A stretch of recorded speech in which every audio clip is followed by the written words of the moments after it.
Hey, this is Tuesday, September 6th. It is! And we're going to get into some information up there, and we're going to take a look at a nonfiction article. We're going to get a chance to argue and talk about whether it's okay to snoop on people's tweets and Instagram posts. Let's see. I've seen book report books are good to go. Possible goes through Friday. Put this entry into your notebook because we're going to be doing more with it in just a moment. And then there's a Magic Lens handout, which you can also get from my desk. You can also get it from my website, so you can go there and we'll walk you through. Here's what we have coming up this week. It says, focus.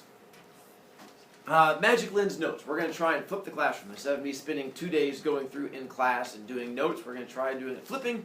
Or for some of you who already know the information, it goes a little bit faster. And those of you who don't know it, I spend some time teaching you. You're going to go to Brovicast.com, and then homework files, and then grammar. And then on there is a video right in the middle. It's kind of hard to miss. It's the whole page. And it's my Magic Lens grammar video where I get to teach you the joy of grammar and magic lensing. If you don't have the handout, you can also right above that video, there's a button, and you can hit that button and it downloads the little file, and you can go ahead and do it on there. You'll need to do that by Friday. And then Friday, you're going to bring your iPad. We have a Socratic quiz, and we're going to take a look, because Magic Lens questions will be on there. Tomorrow, we have a book report work day, which is Wednesday. Bring your book report book. It'll be out there. Today's story, once again, is on my website. Blah, homework files, poetry. You're going to download one. This is nonfiction stories, social media. And that is the story we're going to get through and read and just sort of go through and talk. Because sometimes, instead of learning about poetry, it's just fun to do talky stuff. Of the talky stuff, here's the first part. You're going to tell me if you agree or disagree with each one of these, and then not stop at the part where you just say agree or disagree. You're going to go farther by telling me why. I'm just saying in general, I'm not calling out anyone in particular, why you would agree or disagree. It could be any kid sitting to my left wearing a gray shirt. There's so many to choose from. For each one of these, tell me if you agree or disagree, and then why. Number one, I would rather be safe than be free. So if you agree, disagree, then tell me why. 2, if I were bullied by another student, I would tell a teacher. 3, only snitches and wusses report when bad things happen. 4, social media is an important part of my life. 5, I have no problem with anyone seeing all of my social media posts. I don't care. Now, we'll go through and talk about it in a moment. I'm going to have you guys, by a show of hands, whether you agree or disagree with each one, just to sort of see where the class's thinking is, and then we'll get into the actual story alive. On my desk, just on the calendar. Thank you. The first one, I would rather be safe than be free. Raise your hand if you agree. Nope. Disagree. Hey, what are we supposed to agree with? The statement. Wait, 2. do we share what we... Not yet, but we will. If I were bullied by another student, I would tell a teacher. Agree? Disagree. 3. Only snitches and wusses report when bad things happen. Agree? Hey, no, wait. Disagree. Yeah. 4, social media is an important part of my life. Agree? Disagree. Wait. Alright, and 5, I have no problem with anyone seeing all of my social media posts. Agree? Disagree. Alright, if you're not done, I'll leave this up. We're going to talk about it when we go through the article and sort of see how things connect. Now's the part where you're going to, on the iPad, bring up that article we just downloaded. If you're at home, pause it. I think the button's over here. Pause it right there. And then go through and make sure you answer those first, and then we'll follow along with the article. Essentially, what the article is I found this thing, this news item that came out about a company that is offering to dig through kids' social media posts to find out whether things are going wrong, and then they notify the school. I figured that would definitely hit home and be something that would be interesting to talk about. 2 things I'm going to have you do as we go through. I'm not giving you homework over it. I want you to do this. What surprises you? As we go through it, mark on there, highlight, underline, circle. Anytime we get to something in the story that surprises you. So I can ask you at the end, what surprised you? And you can go back and say, the part where it talked about the fact that some monkeys can jump over buildings, that surprised me. That would be the part that I want you to mark. Just mark that area. And then one last thing is, do you support it or not? So as you go through, figure out, you're going to be able to tell me, do you support this idea, or do you think it's a bad idea? What's up, Shaw? Am I on the right thing? Nope. That'd be, well, it depends. Right thing for which one? for this Okay, I story we're got doing. 2 for that and for grammar. This is right. That's for grammar, and the other one's on poetry. God. Alright. Thank you very much. Alright, and I'll read so we can go through from there. Glendale District says social media monitoring is for student safety. Their goal behind this is your safety. We'll see. Hoover High School junior Christopher Chung learned while scrolling through Facebook that his school was monitoring students' online activities. Christopher saw an article posted by a friend about the Glendale Unified School District hiring a company to screen students' social media posts. The school district had been doing so for about a year. I'd heard rumors that the district was doing a little bit of monitoring, but nothing as official as this. The only way students were finding out about it was through social media. Our principal hasn't said anything about it. In other words, if your school signs up, they don't tell you. The only way the kids found out was they found other kids who found out and then posted about it. But if the school starts doing it, they don't come out and announce it. The district last year hired geo-listening to piece together the cyber tidbits of its 14,000 or so middle and high school students. The effort, for which the district is paying $40,000, is aimed at unearthing the earliest signs of bullying and self-harm. That's the only thing the company is going for right now. It is only searching for cases of kids getting bullied, or if kids are going to self-harm, cutting themselves, suicide, anorexia, stuff like that. That's all they're looking for. They're not trying to seek out other stuff yet. The company's computers scour an untold number of public posts by students on blogs, Facebook, Twitter, Instagram. They'd probably be going on to Musical.ly, Snapchat, all of those. Analysts are alerted to terms that suggest suicidal thoughts, bullying, vandalism, even the use of obscenities, curse words, among other things. When they find posts they think should spur an intervention or anything that violates school's student code of conduct, the company alerts the campus. While acknowledging some of the benefits, critics of the program contend that the monitoring could also have a chilling effect on students' free speech. And, they contend, it opens the possibility that students could be disciplined for comments made outside of school. Students say the policing of their posts has stirred debate on campuses. Some are angry about what they see as an intrusion. They have a good purpose what they're trying to do, stopping cyberbullying. Nobody really understands what it's about or what the main objectives are of the program. The school superintendent said the district was reeling from the recent suicides of students in the area and was searching for ways to reach out to those who need help. 2 students committed suicide last school year, one at Crescenta Valley and the other one at La Canada High School. Authorities are investigating the role of cyberbullying in the suicide last week of Rebecca Ann Sedgwick, a 12-year-old Florida girl who jumped to her death from a platform at an abandoned cement plant near her home. Friends and family said she suffered constant online harassment from friends who had turned against her in a dispute over a boy. Rebecca was absolutely terrorized on social media, the sheriff told reporters. So as we go through, once again, I'll pause for a moment. Anything that catches you, that surprises you, mark it. Just circle it, underline it, whatever, so we can come back to it, and I'm going to find out what you guys found surprising. With this, it started off with a good purpose. The whole idea was they had kids that committed suicide, and the school's trying to stop other kids from committing suicide. The problem is, when kids are getting bullied, or they feel bad, they don't tell teachers. Even though number 2, almost all of you raised your hand and said, I would tell a teacher.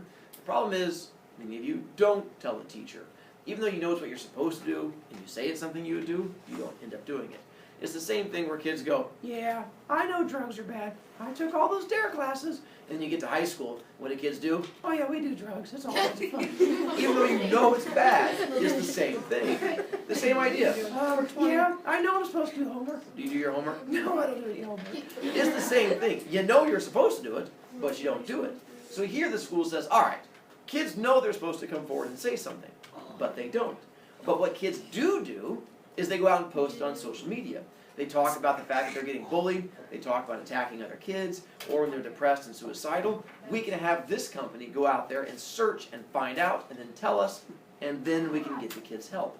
That's the company's goal, just to find out when you're in trouble so they can help you. Majay? Don't they start doing like random drug tests in like Bishop High School? Yeah, they still do. Absolutely. This next part, because one of the questions comes up is, how are they going to know what kids to check? Or how do they know who to go after? And this next part goes to that. Alive? So, like, stuff like cussing and, like, pictures and stuff, if it happens outside of school, then how come, like... Good question. That's the next part we're going to get to also. Because they go. The school district began a pilot program to monitor students online last year at its 3 high schools, Glendale, Hoover, Crescenta Valley. We think it's been working very well. It's designed around student safety and making sure kids are protected. Here's the big part. The district does not provide a list of students to the company. Instead, it uses deductive reasoning to link public accounts to students. Said the executive of the company. He declined to be more specific. That's important. In other words, if Fisher's Junior High were to start using this company, we do not give them a list of students. That would be wrong. We have a better way of doing it. We let you guys tell the company when you're from Fisher's Junior High. Why would I do that? You don't do it on purpose. So my question is, how is it the company is going to figure out which kids to monitor if you don't come out and tell them? Braxton? You maybe post a picture of like you in the school or something. Nicely done. One, you post a picture of you at the school. So they go through there and they have the pictures of the school, so the pictures of our gymnasium, the pictures of our football stands. So as soon as those pictures show up, they get linked back. Anything else they can use besides that? If they can't use your name, if they can't use your face, it's not going to help them. Oli? Maybe, like, where you, like, at, like, your, like, tracking. Yeah, and I know sometimes on Instagram you can do the GPS tagging of where you are. If you GPS tag yourself at the school or the high school, that'll mark you as being someone from Fisher's Junior High. Majay? A lot of people put in my bio on Instagram. That'd be another big part of it. If you put in the bio, FJH cheerleader, woot woot, squat up. And then all of a sudden, you get tagged as being from FJH, and that helps. Shaw? Like, I know some people, like, on game day, they'll post a picture of them in their jersey. And that would be a big part of it. Yeah. And, like, If you have anything, if you wear any game day jerseys or just wear Fisher's Junior High stuff, this program is like the facial recognition software they use for finding terrorists, except here, it just goes through your pictures and finds Fisher's Junior High symbols and tags you. Well, Mr. Broviak, what if I never tag myself? Here's the best part. You don't have to tag yourself. Because, do you have these things called friends? Yeah. Has a friend ever tagged you in theirs? Yeah. As soon as they get tagged as going to Fisher's Junior High, the first thing their program does is go, who are all their friends? And like a spider, it goes, tucka, tucka, tucka, tucka, tucka. And then from those friends, it goes, who are their friends? Tucka, tucka, tucka, tucka. And it starts going through there, and that's how it starts. So once it finds one person, it goes through there and then finds them and starts spreading and finds out the information that way. So they don't get a list of names, it's just up to you to wrap yourself out. Now, the next part, the same thing that Alive brought up a moment ago, is, well, what about things that aren't done at school?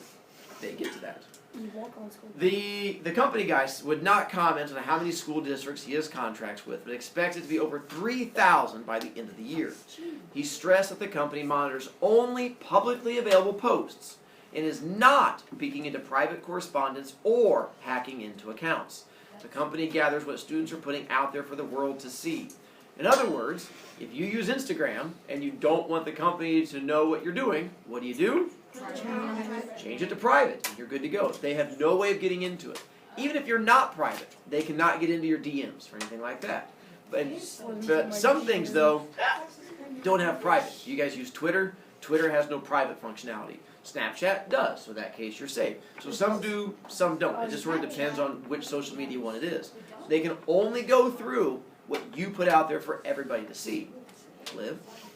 So what if somebody's getting bullied, but they don't post anything? Then we can't help them. The idea is that they can only do so much. They're saying, we're trying to help them. There's only so far we can go. So that's what they're trying to do. That's a mess. Let's see. Such programs must balance safe and supportive schools with student privacy and free speech. But this program is sweeping and far afield of what is necessary to ensure student safety and intrudes deeply into students' privacy and conduct outside of school. This next part is what it is the school is looking for. They're not looking for everything, but what they're going for is a certain list of things that hopefully everyone agrees is bad. The list of issues the company looks for is extensive.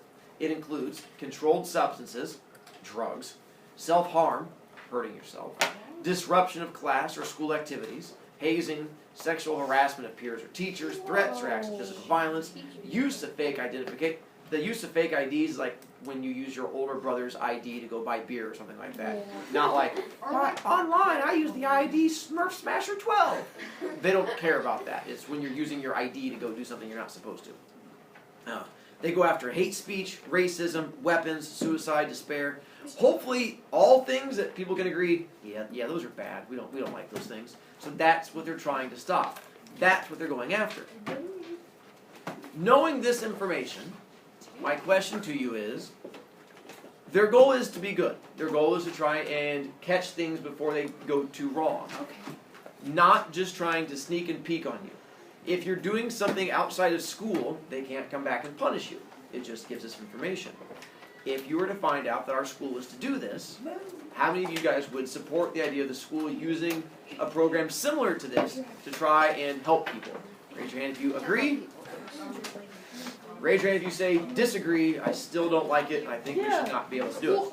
Why would you disagree? Let's basically say that you post. At my next part would disagree, be, and I don't post crap like that. Like anyways, exactly. I don't post bad stuff. But I want people looking. They can look at mine, but like, what are they gonna see? My face? Personally, would subscribe to me. I told you it would get some feelings going.